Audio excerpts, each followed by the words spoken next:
Grade 12 Electrochemistry CBSE book back question 4.1. So order of the reaction and dimension of the rate constant. So இது ரெண்டு கேட்டிருக்காங்க. 4 reaction கொடுத்துருக்காங்க. 4 ரியாக்ஷனுக்குமே என்ன கொடுத்துட்டாங்க அப்படின்னா ரேட் ஈக்குவேஷன், அதாவது ரேட்ல அவருடைய ஈக்குவேஷன் அவங்களே கொடுத்துட்டாங்க. ஸோ நம்ம சால்வ் பண்ணலாம். ஃபர்ஸ்ட் ஒன் எடுத்துக்கலாம். So first one rate that is equal to K into NO power 2 இல்லையா? ஸோ நமக்கு ஆர்டர் எப்படி பண்ணிப்போம், கான்சன்ட்ரேஷன் பவரில் இருக்கு இல்லையா? ஸோ இதோடைய அடிஷன் தான் நம்ம சம்மா பவர் ஆஃப் த கான்சன்ட்ரேஷன் ஆனது ஆர்டர் அப்படின்னு சொல்லுவோம். இங்கே ரெண்டு தான் இருக்குது. ஸோ அப்போ ஆர்டர் ஆஃப் த ரியாக்ஷன் என்னது 2, ரைட்?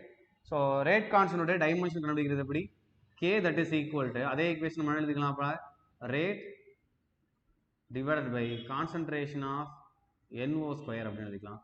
ரேட்டோட யூனிட் என்ன வரும், mole per litre per second வரும் இல்லையா? ஸோ இதுதான் அது ரேட்டோடைய யூனிட். கான்சன்ட்ரேஷன் நமக்கு என்ன எழுதுவோம், mole per litre square. So அது ரெண்டையும் நம்ம கேன்சல் பண்ணி கொடுத்தோம்னா நமக்கு என்ன வந்து இந்த இடத்துல ஆன்சர் வந்துடும், ரைட்? ஸோ அப்போ என்ன ஆன்சர் வரும் நமக்கு, mole litre inverse second inverse, கீழே வரும்போது நமக்கு என்ன வரும், மோல் ஸ்கொயர் அண்ட் லிட்டர் ஸ்கொயர்னு வரும். இதுவும் கேன்சல் ஆகி இங்கே 1 வரும், இதுவும் கேன்சல் ஆகி நமக்கு என்ன வரும் 1 வரும், ரைட்? மோல் per லிட்டர் இல்லையா, -2 1 வரும், -1 வரும். இப்போ மேலே வரும்போது நமக்கு என்ன ஆயிரும், மோல் இன்வர்ஸ் ஆயிரும். அப்போ mole inverse litre and second inverse, இதுதான் இதோட யூனிட். இதுக்கு ஃபார்முலாவும் இருக்குது, நம்ம லாஸ்ட் என்ன பண்ணிக்கலாம் ஃபார்முலா பார்க்கலாம். அடுத்து நெக்ஸ்ட் கொஸ்டின் பாருங்க, rate that is equal to K into H2O into I minus, right? So இங்கே பவரில் 1 இருக்குது, எதுவுமே இல்லைன்னா அர்த்தம் 1 இருக்குன்னு அர்த்தம். இங்கேயும் பவரில் 1 இருக்குது, இங்கேயும் பவரில் 1 இருக்குது.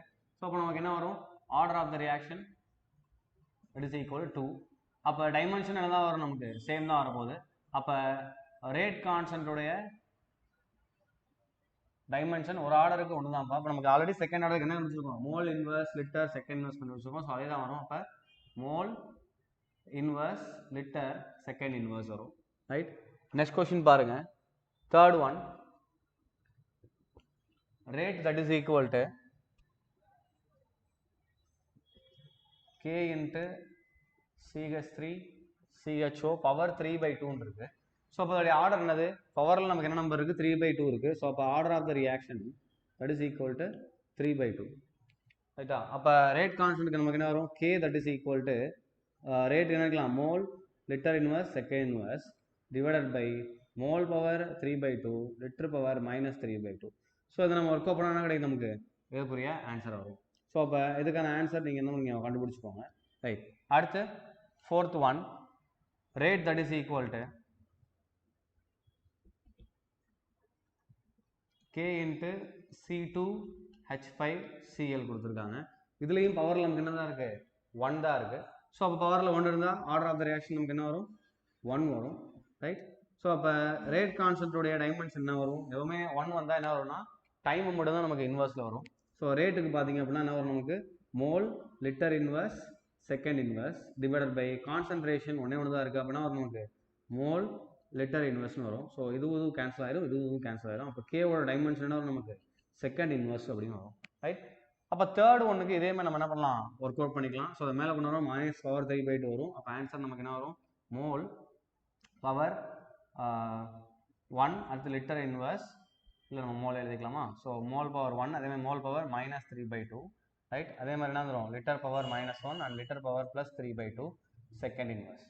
ஸோ அதை நீங்கள் ஒர்க் அவுட் பண்ணிங்கன்னா என்ன கிடச்சிரும், நமக்கு இதற்குரிய ஆன்சர் கிடச்சிரும். இதுக்கு ஜென்ரல் ஃபார்முலாவும் இருக்குது, ரைட்? இதுக்கு என்ன ஜென்ரல் ஃபார்முலா இருக்குது, நமக்கு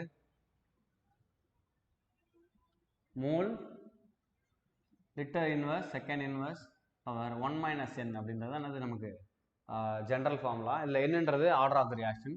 ஸோ இதில் போட்டு நம்ம என்ன பண்ணிக்கலாம், இதை நம்ம கண்டுபிடிச்சிக்கலாம். நெக்ஸ்ட் கொஸ்டின் நெக்ஸ்ட் வீடியோவில் பார்க்கலாம். தேங்க்யூ.